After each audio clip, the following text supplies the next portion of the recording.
dalal ak jàmm ci seen bii di Albasir TV ñi ngi lay ñaan nga abonné ci seen bi te partage vidéo bi.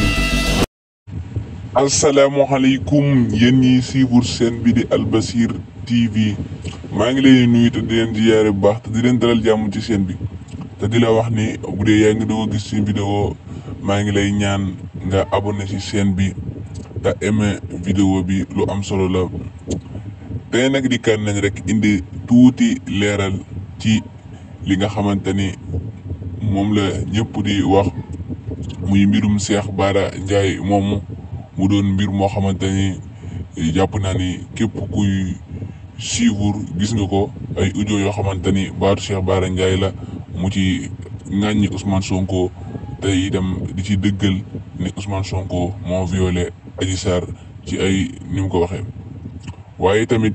audio yooyu noonu bu ci taxawee seetlu dañuy xam ne rek audio yooyu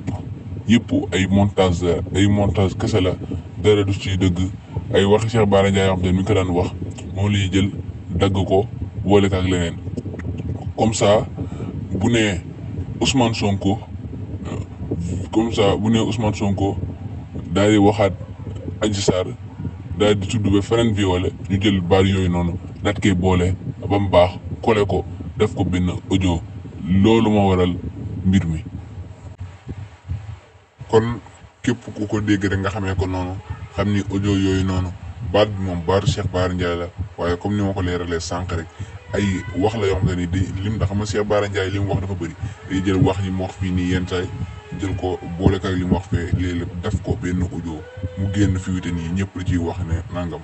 waaye tamit moom Cheikh Bara Ndiaye kenn gisu ko mu génn wax ci ndax gàmm gi moo taxoon waaye jàpp nañ ne bu gàmm gi jàll na dina génn leeral ci mbir yooyu waaye na ko ñëpp xamee ni lépp ay montage la dara du ji dëgg.